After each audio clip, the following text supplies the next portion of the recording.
उत्तर प्रदेश में बड़े धर्मांतरण रैकेट का भंडाफोड़ हुआ है और वहीं बलरामपुर के रहने वाले जमालुद्दीन उर्फ छांगुर बाबा की पुलिस ने गिरफ्तारी कर ली और उनके साथ कुछ लोग और गिरफ्तार हुए हैं।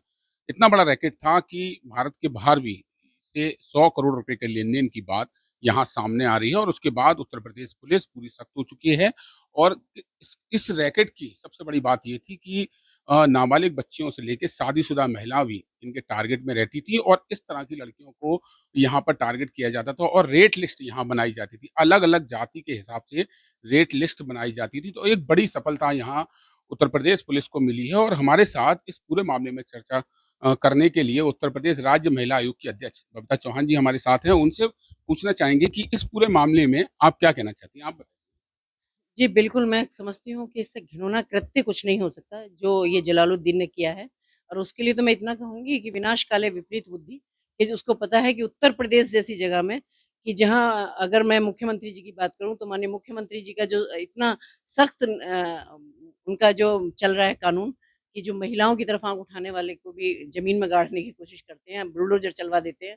वो या तो ऊपर होता है या अंदर होता है, 2 ही जगह उनकी होती हैं। और ऐसे में धर्मांतरण जैसे घिनौने काम को, जिसमें भी अबोध बच्चियाँ, कि वो उनको पैसे का लालच दे के ये सब करवा रहा है, तो मुझे लगता है कि इससे ज़्यादा और गंदा काम कोई नहीं। मैं तो कहती हूँ, क्योंकि इसमें फांसी तक की सज़ा तो है ही, और इसमें तो अगर उसमें उम्र कैद की सज़ा है, अगर फांसी भी हो जाए तो कोई बहुत ज़्यादा बड़ी बात नहीं होगी। जितनी भी कठोर से कठोर कार्रवाई होनी चाहिए, उतना होना उसमें होनी चाहिए। देखिए, मैं आपको बताना चाहूँगी कि मैं आयोग की तरफ से भी इस बात से बहुत चिंतित थी, कि जब मेरे पास चीज़ें आती थी कि ये बच्चियों के साथ ऐसा हो रहा है, बच्चियाँ गायब हो रही हैं, ये हो रही हैं। लेकिन हम पकड़ नहीं पा रहे थे कि हम ये क्या चल रहा है सब। लेकिन आपको पता है कि माननीय मुख्यमंत्री जी का जो आदेश है, और माननीय मुख्यमंत्री जी की जो पहल है, वो इस पे सबसे ज़्यादा फ़ोकस्ड है इस वक़्त, चाहे वो प्रशासनिक तौर से बात करूँ, कि भई ये क्या, जहाँ भी जो इस तरह के घोटाले हो रहे हैं, और इसकी जमालुद्दीन की बात की जाए, तो 100 करोड़ रुपए का ट्रांज़ैक्शन इसका मिला हुआ है। 40 देशों में इसके कनेक्शन मिले हुए हैं, तो इसका मतलब 40 देशों में तो इसके लोग हैं, और इतने बड़े लेवल पे ये चीज़ें हो रही हैं। तो ये तो है ही, लेकिन मैं एक बात और ज़रूर कहना चाहूँगी, कि समाज में भी थोड़ा-सा जागरूकता के लिए, कि जितनी सोशल ऑर्गनाइज़ेशन है, या अड़ोस-पड़ोस में भी, कम से कम हम इतना तो ध्यान रखें कि हमारे आस-पास क्या हो रहा है। अगर थोड़ा-सा हम ये ध्यान रखेंगे, तो हम बहुत सारी चीज़ों को रोक सकते हैं। क्योंकि हम सिर्फ़ अपने कमाने-खाने की दौड़ में लगे हुए हैं। हमें ये नहीं पता कि हमें कुछ अपने, अगर हम भारत में रहते हैं, देश के प्रति, समाज के प्रति, अपने उसके प्रति भी हमारी कुछ ज़िम्मेदारियाँ हैं। इन चीज़ों को हम कब अनदेखा कर रहे हैं, और शायद हम अपने आप में सीमित होते जा रहे हैं, इसलिए इन चीज़ों को बढ़ावा मिलता जा रहा है।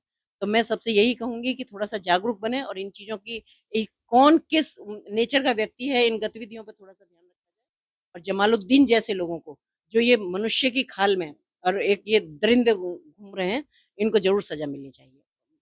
आप बताइए कि जिस तरह से अभी ये मामला सामने आया है, तो ये एक रैकेट है जिसको काफ़ी बड़ा बताया जा रहा है।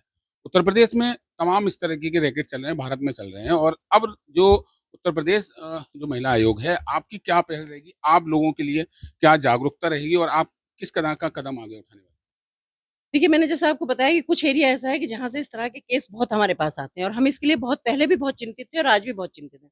लेकिन हमारे लिए आसान हो गया कि जमालुद्दीन जैसों का केस खुलना।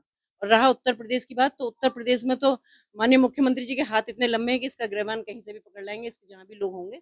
तो मैं तो सिर्फ़ यही कहना चाहती हूँ, और हमने तो अपने आयोग में पहले से कहा हुआ है, कि जहाँ भी हमारी जाती है, हमारी कुछ गोष्ठी होती है अवेयरनेस पे, और जहाँ भी कुछ इस तरह की चीज़ें जिन-जिन जिलों से हम आती हैं, जैसे मैं बताऊँगी आपको, पूर्वांचल के बहुत जिले ऐसे हैं जहाँ आए दिन बहुत लड़कियाँ गायब होती हैं, और वो धर्मांतरण की बात आती है। बहुत सारी जगह ऐसा भी हुआ है कि जहाँ हमने खुद भी जाके पहल की है, कि भई ये सब चीज़ें ना हो। तो हमारा प्रयास तो यही है कि कैसे-कैसे हम अवेयरनेस कर सकते हैं। कैसे जो इस तरह के जो ज़ालिम बैठे हुए हैं, जो कहते हैं कि वो मनुष्य की खाल ओढ़ के जो भेड़िए बैठे हुए हैं, इनको हम कैसे पहचान पाएँ? क्योंकि अब हमें थोड़ा थोड़ा रास्ता मिल गया, मतलब कि हमें पता चल गया कि किस लेवल पे ये काम होता है। तो मुझे लगता है कि उनके गिरबान तक पहुँचने तक, उन तक पहुँचने तक हमें भी आसानी रहेगी। तो हमारा महिला आयोग इसके लिए बिल्कुल एकदम हाँ, बिल्कुल एकजुट तो है ही है, दृढ़ निश्चय भी है कि हम इस पे ज़रूर काम करेंगे। तो साफ तौर से प्रतिक्रिया देखी जा सकती है और जो बबीता चौहान है, बिल्कुल साफ नाराज़गी देखी जा रही है और ऐसे जो जो जमालुद्दीन जैसे जो आरोपी हैं, उनको फांसी की सज़ा तक होनी चाहिए क्योंकि इन्होंने इतना जो घिनौना कृत्य किया है और देखने वाली बात ये होगी कि अब जो लोग फरार हैं, वो उनकी गिरफ्तारी कब तक हो पाएगी और जो जमालुद्दीन है, इसके तार कहाँ-कहाँ फैले हुए हैं, ये आगे की जाँच में पता चल पाएगा। अजेंद्र चौहान, के न्यूज़, आगरा।